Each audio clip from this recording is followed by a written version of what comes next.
Ladies and gentlemen, hey, hi, how you doing? Welcome back to the channel. Thank you so much for stopping by. We are coming up on the Vanguard launch, and shortly after that, we're going to see the introduction of the first real massive change to the Warzone environment with the addition of Warzone Pacific, the new Warzone map based, well, in the Pacific. I know, quite the surprise. And with this, we're going to see the end of Verdansk as confirmed by numerous people at Call of Duty now. With that, today I wanted to look back at Verdansk, I guess I should say at the Verdansks, and break down what I believe to be Warzone's biggest mistake through its near 2 years of life. So as we go through it all, if you enjoy the video at any point, let me know by dropping a like on it. Would be seriously appreciated, as it really does help grow the channel. And of course, if you're brand new here or if you haven't subscribed yet, we are on the road to 800,000 subs. And each and every day, I'm always covering everything going on in COD, news, updates, tips, loadouts, you name it. So feel free to subscribe. That way you can always stay up to date with everything. Also, if you're planning on grinding Vanguard or Warzone once the integration happens, and you're looking at screens for long periods of time, Gamer Advantage is for you. Blue light glasses are absolutely the wave, and Gamer Advantage does them the best with multiple different frame options and prescription or regular lenses, and Code WARZONE gets you a spicy discount at checkout if you're looking to grab a pair. Anyway, Warzone's biggest mistake. Let's be honest here, there's been quite a few issues over the course of time. Stim glitches, map exploits, broken weapons like the DMR and the AUG and the M16, hackers. But in my opinion, one of the biggest letdowns through the life of Modern Warfare Warzone and Cold War Warzone was the lack of actual large updates to the map and to the environment that truly have an impact on gameplay. Looking back, the amount of changes that we've seen on Verdansk, or the Verdansks, the amount of lasting changes is actually pretty underwhelming in my opinion. Obviously, Warzone launched back during Modern Warfare Season 2, and the Verdansk map was brand new, yet familiar if you've played any of the Modern Warfare Ground War modes, as maps like Downtown and Karst River Quarry and so on fill up parts of the greater Verdansk area. So naturally, for the first season of Warzone, everything was new and fresh, and honestly, it was a blast to play. Now in Season 3, we didn't see any big new areas on the map. However, we did gain access into the bunkers around the map that had some chest spawns and some special loot sometimes. But this was simply an RNG explorable area only accessible through those access cards that you could find by looting. Cool, but really nothing too crazy. We also got access to Bunker 11 specifically, which was the largest of the bunkers, housing a missile and some other secrets and even a special blueprint. But again, simply an underground area that didn't have a huge impact on overall gameplay. But I will say, very, very cool for the lore and for the overall storyline. Then we got into Modern Warfare Season 4, and we again didn't really see all that much here.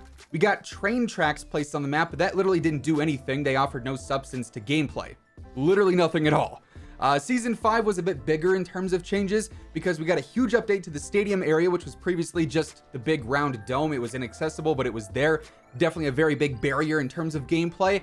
But now in Season 5, the roof was blown open and you could actually access the interior and the underground and garage areas of the stadium as well. Albeit the majority of the changes here were once again happening underground, but it did change up gameplay a lot if you ever found yourself in that specific area, either early game for looting or late game for surviving.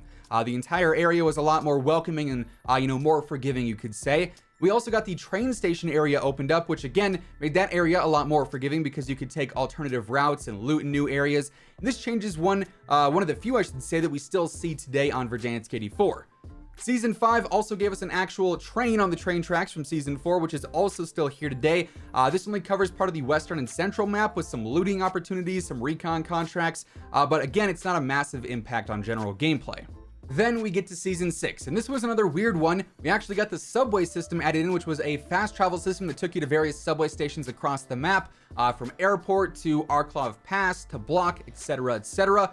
Yet another underground map update that, I'm not gonna lie, I don't think I ever seriously used in gameplay as a fast travel system to my advantage. Really, the only times I found myself using it were last minute. Gas is here, we gotta go, and the train was our only route out, right? Or, for the Easter egg that was there as well. But Season 6 really only gave us that underground subway station area. So through Modern Warfare, the majority updates that we saw were either Easter egg related with the bunkers, or they took place underground, with the only impactful changes coming with the stadium interior and the train interior. Through 5 full seasons of gameplay, really not all that much changed. Now, Cold War Season 1 didn't do much to Verdansk at all. We got Rebirth at that time, a remake of Alcatraz from Blackout, which I loved then and I love now, but Verdansk literally was as stale as could be at that time. Nothing crazy happened with it in Cold War's first season. Then Season 2 came through and added the ghost ship, the Voidyanoi Mahoimanoi, but it also nullified half of what we got during the Modern Warfare seasons. The subway station was removed entirely, so that didn't exist anymore. The stadium garage was removed, but the interior remained. We also got even more underground bunkers then as well. Now, Season 3 is probably the biggest season in terms of changes because we saw the destruction of modern-day Verdansk, and we resumed play in Verdansk 84. The same Verdansk area with a few new locations and new buildings like Summit. We had Standoff in the farmland area. The Dugo was there. We also got Nakatomi Tower in downtown through the 80s Action Heroes event. This was by far the most changes that we'd seen in one single season up until that point. But at the same time, I mean, let's be honest, Verdansk 84 versus OG Verdansk plays nearly identical. Gameplay hardly shifted. It was more so just an aesthetic update, unfortunately, when it comes down to it. Then Season 4 of Cold War gave us some small satellite crashes around the map, which offered some loot and maybe a little bit of cover, but they weren't really all that worth going to. One was in farmland in an area that I've stepped foot in maybe 3 times in all of Warzone history. Really, the satellites weren't too crazy. Season 5 then added in mobile broadcast stations, and these were literally just trucks, Berthas with towers on them. That's it. And minus the numbers event for a couple of weeks, they gave us no real substance for gameplay at all. Then most recently in Season 6, we got the fissures through downtown and the stadium and other various parts of the map.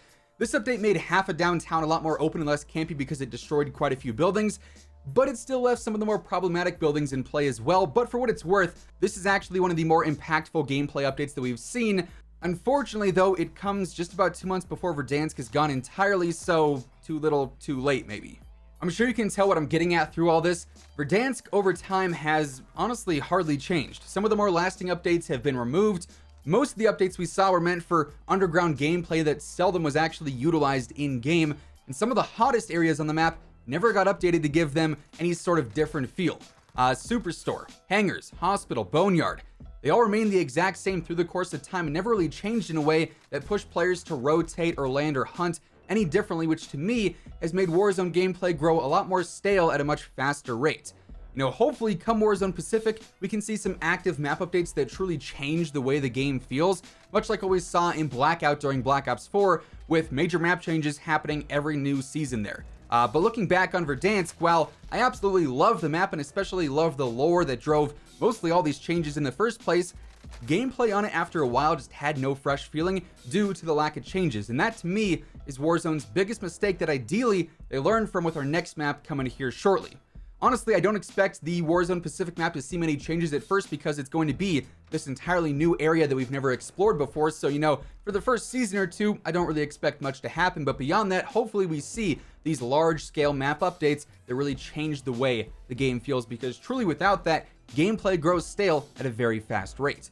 But with that being said, that is effectively going to wrap things up for today. That is what I think Warzone's biggest mistake is. Let me know your thoughts on this down in the comments below. Of course, if you enjoyed the video, let me know by dropping a like on it. It would be seriously appreciated.